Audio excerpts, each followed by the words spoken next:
વિજ્ઞાન અને તબીબી ક્ષેત્રે આપણે ભલે ને ગમે તેટલી પ્રગતિ કરી હોય, રાઈટ? દેખો. માણસે ભયંકર રોગો પર કાબુ મેળવ્યો, અંતરિક્ષમાં પહોંચી ગયો. હા, એ તો છે જ. પણ એક દરવાજો એવો છે જ્યાં આપણું બધું જ વિજ્ઞાન, આપણી બધી જ સત્તા પૂરી રીતે થંભી જાય છે. બિલકુલ. મૃત્યુ. હા, શારીરિક અંત. મનુષ્યના ઇતિહાસમાં આ એક જ એવી વાસ્તવિકતા છે જેની સામે આખી માનવજાત હંમેશા લાચાર રહી છે. સાચી વાત છે. જ્યાં આપણો તર્ક કામ નથી કરતો ત્યાંથી જ ફિલોસોફી અને આધ્યાત્મિકતા શરૂ થાય છે. એકદમ. અને આજના આ ગહન વિશ્લેષણમાં આપણે એક એવા જ ઐતિહાસિક દસ્તાવેજ પર વાત કરવાના છીએ. સેમ્યુઅલ પરમાર દ્વારા તૈયાર કરાયેલું એક લખાણ છે જેનું શીર્ષક છે યોહાન 11:25 પુનરુત્થાનની ખાતરી. હા, બહુ જ રસપ્રદ વિષય છે. હા, આપણો ઉદ્દેશ્ય એ સમજવાનો છે કે કેવી રીતે આ મૂળ લખાણ માનવીના સૌથી મોટા ભય એટલે કે મૃત્યુને એક અંતને બદલે એક સંક્રમણ અથવા કહો કે ટ્રાન્ઝિશન તરીકે રજૂ કરે છે. કે આ લખાણ પાછળની ફિલસૂફી શું છે? તો ક્યાંથી શરૂઆત કરીશું આપણે? જુઓ, આ લખાણને સમજવા માટે આપણે પ્રથમ સદીના સામાજિક વાતાવરણમાં જવું પડશે. આખો દસ્તાવેજ એક ઐતિહાસિક પૃષ્ઠભૂમિ પર આધારિત છે. લાઝરસની ઘટના, બરાબર ને? હા, લાઝરસ નામનો એક વ્યક્તિ બીમાર છે. તેની બહેનો માર્થા અને મરિયમ ઈસુને સંદેશો મોકલે છે. પણ ઈસુ ત્યાં પહોંચવામાં થોડો વિલંબ કરે છે. અચ્છા. અને જ્યારે તેઓ પહોંચે છે ત્યારે લાઝરસના મૃત્યુને 4 દિવસ વીતી ગયા હોય છે. 4 દિવસ. એટલે હું એવું વિચારતી હતી કે માર્થાની નજરમાં તો બધું પૂરો જ થઈ ગયો હશે. બિલકુલ. એ અત્યંત દુઃખી છે. તે ઈસુને કહે છે કે જો તમે અહીં હોત તો મારો ભાઈ મરત નહીં. હા, કારણ કે તે માત્ર સમય અને ભૌતિક મર્યાદાઓમાં જ વિચારતી હતી ને. એના મતે સાજા કરવા માટે વ્યક્તિનું ત્યાં શારીરિક રીતે હાજર હોવું જરૂરી હતું. એ જ તો વાત છે. અને હવે સમય વીતી ગયો છે એટલે કોઈ ઉપાય બચ્યો નથી એવું માર્થાને લાગે છે. પણ તમે જે પેલા 4 દિવસવાળી વાત કરી એનું કોઈ ઐતિહાસિક મહત્વ છે ખરું? કારણ કે દસ્તાવેજમાં આ સમયગાળા પર ઘણો ભાર મૂકવામાં આવ્યો છે. બહુ જ મોટું મહત્વ છે.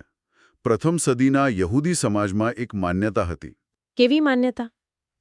એ સમયના લોકો એવું માનતા કે મૃત્યુ પછીના 3 દિવસ સુધી વ્યક્તિનો આત્મા શરીરની આસપાસ જ ભટકતો રહે છે, એવી આશામાં કે કદાચ તે ફરી શરીરમાં પ્રવેશી શકે. ઓહ વાહ, મને આ ખ્યાલ નહોતો. હા, પણ ચોથા દિવસે જ્યારે શરીર સડવાની શરૂઆત થાય ત્યારે આત્મા કાયમ માટે વિદાય લે છે. એટલે ચોથો દિવસ એ દર્શાવે છે કે હવે સ્થિતિ સંપૂર્ણપણે અફર છે. એકદમ સાચી વાત. હવે આશાનું કોઈ જ કિરણ બચ્યું નથી. એટલે ઈસુનું મોડા પહોંચવું એ કોઈ આયોજનની ભૂલ નહોતી. એટલે કે એ સાબિત કરવા માટે હતું કે તેઓ માનવીય આશા અને તર્કની મર્યાદાઓની પહેલે પાર કાર્ય કરી શકે છે. બરાબર પકડ્યું તમે. માર્થા માટે પુનરુત્થાન એ માત્ર ભવિષ્યની, યુગાંતની એક દૂરની ઘટના હતી. પણ લખાણ મુજબ ઈસુ આ ખ્યાલને સમયની કોઈ ઘટના મટાડીને એક વર્તમાન વ્યક્તિ તરફ દોરી જાય છે. આ ખરેખર બહુ મોટો અને ક્રાંતિકારી વિચાર છે. ચાલો આને થોડું વધુ વિગતવાર સમજીએ. દસ્તાવેજમાં ઈસુનો જે દાવો છે કે પુનરુત્થાન તથા જીવન હું છું. હા. જો આપણે તાર્કિક રીતે વિચારીએ તો પ્રથમ સદીના રૂઢિચુસ્ત સમાજમાં આવી જાહેરાત કરવી એ બહુ જ જોખમી બાબત ગણી શકાય. બિલકુલ જોખમી. અને એટલે જ દસ્તાવેજ આ દાવાને ઊંડાણથી સમજાવવા મૂળ ગ્રીક શબ્દો સુધી જાય છે. અચ્છા, શું છે મૂળ શબ્દો? જ્યારે ઈસુ કહે છે હું છું, ત્યારે મૂળ ગ્રીક ભાષામાં ઈગો એમી શબ્દ વપરાયો છે. ઈગો એમી? હા.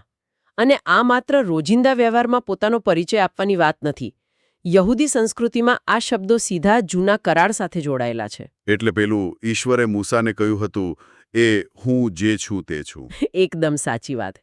એટલે આ ઈગો એમીનો ઉપયોગ એ સનાતન અસ્તિત્વ અને પરમ સત્તાનો ખુલ્લો નિર્દેશ હતો. ઓહ, હવે સમજાયું કે આટલો વિરોધ કેમ થયો હશે. હા, અને આ શબ્દમાં રહેલા વજનને સમજાવવા દસ્તાવેજમાં યોહાન 18:6નો એક બહુ રોમાંચક સંદર્ભ છે. પેલું સૈનિકોવાળો પ્રસંગ? હા, જ્યારે ગેત્સેમાને વાડીમાં સશસ્ત્ર સૈનિકો ઈસુની ધરપકડ કરવા આવે છે અને ઈસુ માત્ર શાંતિથી કહે છે હું જ છું. અને સૈનિકો જમીન પર પડી જાય છે. બિલકુલ. લખાણ નોંધે છે કે એ શબ્દોમાં એટલી પ્રચંડ સત્તા હતી કે અનુભવી સૈનિકો પાછળ હટીને પડી ગયા. આ સાંભળીને મને એક ઉદાહરણ યાદ આવે છે જે કદાચ આ વિચારને વધુ સરળ બનાવે. ચોક્કસ, કહો ને. ધારો કે કોઈ અસાધ્ય રોગનો દર્દી એક મહાન ડોક્ટર પાસે જાય અને ડોક્ટર એમ કહે કે જો બાઈ, મારી પાસે તારા રોગની કોઈ દવા નથી, પણ હું પોતે જ તારો ઈલાજ છું. અરે વાહ, બહુ સરસ એનાલોજી છે. દર્દીને દવા નામે કોઈ બહારની વસ્તુ નથી જોઈતી, માત્ર એ ડોક્ટરનું હોવું જ પૂરતું છે. એવી જ રીતે અહીં પુનરુત્થાન એ કોઈ સિદ્ધાંત કે ફિલોસોફી નથી, પણ એક સાક્ષાત વ્યક્તિ છે. તમારું ડોક્ટરવાળું ઉદાહરણ ઘણું નજીક છે, પણ આ દસ્તાવેજ હજુ એક ડગલું આગળ જાય છે. એ કઈ રીતે? જુઓ, ડોક્ટર પાસે ઈલાજ કરવાની શક્તિ હોય, પણ ડોક્ટર પોતે અમર તો નથી ને. હા, એ તો સાચું. જ્યારે અહીં દાવો એ છે કે આ સત્તા પોતે જ જીવન છે. દસ્તાવેજ આને સ્પષ્ટ કરવા બીજા 2 ગ્રીક શબ્દો સમજાવે છે. ઓકે, કયા શબ્દો? પહેલો છે પુનરુત્થાન માટે એનાસ્ટેસિસ, જેનો અર્થ થાય પડી ગયેલાનું ફરીથી ઊભા થવું, અને બીજો શબ્દ છે જીવન માટે ઝોએ. ઝોએ. ભૌતિક જીવન માટે તો પેલો બાયોસ શબ્દ નથી આવતો, જેના પરથી બાયોલોજી બન્યું છે? હા, એકદમ બરાબર પકડ્યું તમે. ગ્રીક ભાષામાં ભૌતિક જીવન માટે બાયોસ છે, પણ અહીં બાયોસ નથી વપરાયો, અહીં ઝોએ વપરાયો છે. એટલે બંને વચ્ચે તફાવત શું છે? બાયોસ એટલે માત્ર શ્વાસ લેવા કે હૃદય ધબકવા પૂરતું મર્યાદિત જીવન, જ્યારે ઝોએ એટલે સ્વયંભૂ, ક્યારે નાશ ન પામતા, ઈશ્વરીય અને શાશ્વત જીવનની પૂર્ણતા. એક મિનિટ, મને અહીં એક સવાલ થાય છે.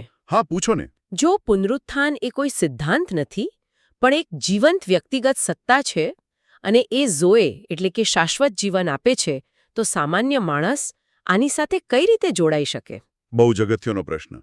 કારણ કે જો કોઈ સત્તા એટલી વિશાળ હોય તો માણસની પ્રતિક્રિયા પણ કંઈક અલગ હોવી જોઈએ ને. માત્ર કોઈ ધાર્મિક પરંપરાનો ભાગ બની જવું પૂરતું છે? ના, જરાય નહીં. દસ્તાવેજ સ્પષ્ટ કહે છે કે માત્ર કોઈ માહિતી હોવી પૂરતી નથી. કોઈ વિચારને ફક્ત મગજથી માની લેવા અને ખરેખર તેના પર ભરોસો કરવા વચ્ચે બહુ મોટો તફાવત છે. એટલે કે કોઈ સક્રિય પ્રતિભાવ હોવો જોઈએ? હા, અને એ સમજાવવા માટે લખાણમાં મૂળ ગ્રીક શબ્દ પિસ્ટિયોનનો પ્રયોગ થયો છે. પિસ્ટિયોન, એનો અર્થ શું થાય? વ્યાકરણની દ્રષ્ટિએ આ પ્રેઝન્ટ એક્ટિવ પાર્ટિસિપલ છે. એટલે કે આ કોઈ નિષ્ક્રિય કે એક વખતની બૌદ્ધિક સંમતિ નથી. એટલે કે સતત ચાલતી પ્રક્રિયા છે. બિલકુલ. આને આપણે ખુરશીના ઉદાહરણથી સમજી શકીએ. ખુરશી? કઈ રીતે? આપણે જોઈએ છીએ કે ખુરશી મજબૂત છે, તે આપણું વજન ઉઠાવી શકે છે. આ માત્ર બૌદ્ધિક સંમતિ છે. બરાબર. પણ જ્યારે આપણે ખરેખર એ ખુરશી પર બેસીએ છીએ અને આપણું પૂરું વજન તેના પર છોડી દઈએ છીએ, એ સક્રિય વિશ્વાસ છે. પિસ્ટિયોનનો અર્થ છે સંપૂર્ણપણે નિર્ભર રહેવું. એટલે કે દસ્તાવેજ એવું ભારપૂર્વક કહે છે કે આ કોઈ એવી વસ્તુ નથી જે કોઈ પરિવારમાં જન્મ લેવાથી વારસામાં મળી જાય. સાચી વાત. કે પછી કોઈ વ્યક્તિ બહુ બધા પુણ્ય કમાય એટલે તેને ઇનામ રૂપે મળી જાય એવું પણ નથી. આ તો પૂરેપૂરો વ્યક્તિગત પસંદગીનો વિષય છે. એકદમ સાચી વાત કહી તમે. અને જ્યારે કોઈ વ્યક્તિ આવો સક્રિય વિશ્વાસ મૂકે છે, ત્યારે તેના અસ્તિત્વમાં એક કાનૂની બદલી થાય છે. કાનૂની બદલી? એટલે યોહાન 5:24નો જે સંદર્ભ આપ્યો છે, હા, લખાણ મુજબ તે વ્યક્તિ મૃત્યુના અધિકાર ક્ષેત્રમાંથી નીકળીને સીધો જીવનના રાજ્યમાં પ્રવેશે છે. જાણે કોઈ એક દેશમાંથી બીજા દેશમાં નાગરિકત્વ બદલતું હોય એવું ને? બિલકુલ એવું જ. જ્યારે દેશ બદલાય ત્યારે જૂના દેશના કાયદા અને સજાઓ હવે એ વ્યક્તિ પર લાગુ નથી પડતા. અહીં મૃત્યુ એ જૂનો દેશ છે અને ઝો એ નવો દેશ છે. આ ફિલોસોફી સાંભળવામાં બહુ કાવ્યાત્મક લાગે છે, પણ પ્રેક્ટિકલી વિચારીએ તો શારીરિક મૃત્યુ તો એક અફર સત્ય છે ને? હા, એ તો છે જ. હૃદયના ધબકારા તો બંધ થાય જ છે. તો પછી આ લખાણ વાસ્તવિક દુનિયાના આ ડરામણા ભયને કઈ રીતે મૂલવે છે? શું દસ્તાવેજ એવું કહે છે કે શારીરિક મૃત્યુ થશે જ નહીં? ના ના, આ દસ્તાવેજ કોઈ કાલ્પનિક દુનિયામાં જીવવાની વાત નથી કરતો. તે સ્વીકારે છે કે ભૌતિક શરીરનો અંત આવશે. તો પછી ફેર શું પડ્યો? ફેર એ પડ્યો કે તે મૃત્યુની જે અંતિમ સત્તા છે તેને સીધો પડકાર ફેંકે છે. દસ્તાવેજ મુજબ મૃત્યુનું સ્વરૂપ જ ધરમૂળથી બદલાઈ જાય છે. અચ્છા. પ્રથમ સદીના લોકો માટે મૃત્યુ એટલે સંપૂર્ણ અંધકાર, એક ખાડો જ્યાંથી કોઈ પાછું નથી આવતું.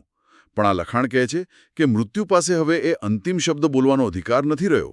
આને હું એક આધુનિક દ્રષ્ટિકોણથી જોવાનો પ્રયત્ન કરું. જાણે મૃત્યુ કોઈ બહુ મોટી અને ક્રૂર કંપનીનું કડક બોસ હતું. હા, અને બધા નથી ડરતા હતા. બરાબર. પણ પછી કોઈ એવી સત્તા આવે છે જે એ બોસની કંપની જ ખરીદી લે છે અને હવે પેલા ક્રૂર બોસને કાઢી મૂકવામાં આવ્યો છે. વાહ, બહુ સરસ. એનું કામ હવે માત્ર નવો દરવાજો ખોલી આપનાર એક સામાન્ય ચોકીદાર જેટલું જ રહી ગયું છે. મૃત્યુ હવે અંતિમ મંજિલ નથી રહી, પણ એ માત્ર એક રસ્તો બની ગયો છે. એ બહુ જ રસપ્રદ સરખામણી છે. લખાણ પણ એ જ સ્પષ્ટ કરે છે કે મૃત્યુ હવે ટર્મિનેશન નથી રહ્યું, પરંતુ તે માત્ર એક ટ્રાન્ઝિશન બની ગયું છે. એટલે કે એક સ્થિતિમાંથી બીજી સ્થિતિમાં જવાનું સંક્રમણ. બિલકુલ. આ એક એવું દ્વાર છે જે ભૌતિક મર્યાદાઓમાંથી બહાર કાઢીને સનાતન મહિમા તરફ લઈ જાય છે. અને આનાથી માનસિક રીતે બહુ મોટો બદલાવ આવે છે. એટલે પેલો મૃત્યુનો જે અસહ્ય ભય છે એ આશામાં ફેરવાઈ જાય છે. હા, મૃત્યુ હવે પરાજયનું પ્રતીક નથી રહેતું, પણ વિજય તરફ આગળ વધવાનો એક પડાવ બની જાય છે. આ બધી દાર્શનિક વાતો તો બહુ ગહન છે, પણ કોઈ પણ તાર્કિક માણસ એવું વિચારે કે આ બધી વાતોનું કોઈ વાસ્તવિક પ્રમાણ છે ખરું? એ બહુ સ્વાભાવિક પ્રશ્ન છે. શું આ બધું માત્ર કાગળ પર લખાયેલું આશ્વાસન છે, કે પછી ઇતિહાસમાં ખરેખર આવું કંઈ બન્યું હતું જેણે આ દાવાઓને વજન આપ્યું? આનો જવાબ દસ્તાવેજના સૌથી ઐતિહાસિક ભાગમાં મળે છે. આ દસ્તાવેજ માત્ર કાલ્પનિક કથા નથી પીરસતો. પેલી લાઝરસવાળી ઘટનાની વાત કરો છો? હા, ઈસુએ માત્ર વાતો નથી કરી, લખાણ મુજબ તેમણે તે સાબિત પણ કર્યું. ઈસુ લાઝરસની કબર પાસે જાય છે. આપણે પહેલા વાત કરી તેમ 4 દિવસ થઈ ગયા છે. શરીર ગંધાઈ રહ્યું હશે. બિલકુલ. આસપાસના લોકો નિરાશામાં ડૂબેલા છે. અને એવા સમયે ઈસુ મોટી સાદે હાકલ કરે છે, લાઝરસ, બહાર આવ. અને એ સજીવન થાય છે? હા, જે વ્યક્તિ 4 દિવસથી મૃત્યુ પામેલો હતો તે કબરને બહાર ચાલીને આવે છે. આ સાબિત કરે છે કે જે સત્તાની આપણે વાત કરી રહ્યા છીએ તેના હાથમાં ખરેખર મૃત્યુની ચાવીઓ છે. પણ જુઓ, અહીં બહુ મોટો વિરોધાભાસ જોવા મળે છે. કયો વિરોધાભાસ? 4 દિવસનો મૃતદેહ સજીવન થયો તો એ સમયના સમાજમાં ઉત્સવ મનાવવો જોઈતો હતો. લોકોએ ખુશ થવું જોઈતું હતું. હા, તાર્કિક રીતે તો એવું જ થવું જોઈએ. પણ દસ્તાવેજના અન્ય સંદર્ભો નોંધે છે કે આનું પરિણામ બહુ ગંભીર આવ્યું. કોઈને જીવન આપવા જતાં ધાર્મિક આગેવાનોનો ક્રોધ પ્રજ્વલિત થયો, અને આ જ ઘટના ઈસુની ક્રોસ તરફ દોરી ગઈ. બરાબર. આ તો એવું થયું કે બીજાનું મૃત્યુ ટાળવા જતાં પોતાનું મૃત્યુ નોંધી લીધું. હા, અને આ વિરોધાભાસની અંદર જ આખા દસ્તાવેજનો સૌથી ઊંડો વિચાર રહેલો છે. દસ્તાવેજ આને માત્ર એક ચમત્કાર નથી કહેતો, પણ તેને ડિવાઇન એક્સચેન્જ કહે છે. એટલે કે ઈશ્વરીય વિનિમય. બિલકુલ. લાઝરસને સજીવન કરવા માટે ઈસુએ પોતાના માટે મરણનો માર્ગ સ્વીકાર્યો. તેમણે લાઝરસને કબરની બહાર કાઢ્યો અને જાણે સ્વેચ્છાએ પોતે એક કબર તરફ પગલાં માંડ્યા. ઓહ, એટલે લાઝરસનું પુનરુત્થાન એક રીતે પૂર્વછાયા હતી? હા, એક પ્રતીક હતું. દસ્તાવેજ જણાવે છે કે આ ઈશ્વરીય વિનિમય દ્વારા જ કાયમ માટે મૃત્યુના ડંખને તોડી નાખવામાં આવ્યો. આ આખી વિસ્તૃત ચર્ચા પરથી એક વાત સ્પષ્ટ થાય છે કે મૃત્યુ પર વિજય એ કોઈ ધાર્મિક વિધિઓ કરવાથી મળતું પરિણામ નથી. ના, જરાય નહીં. કોઈ નિયમો પાડી લેવાથી કોઈ ઢાલ મળી જાય એવો અહીં કોઈ દાવો નથી.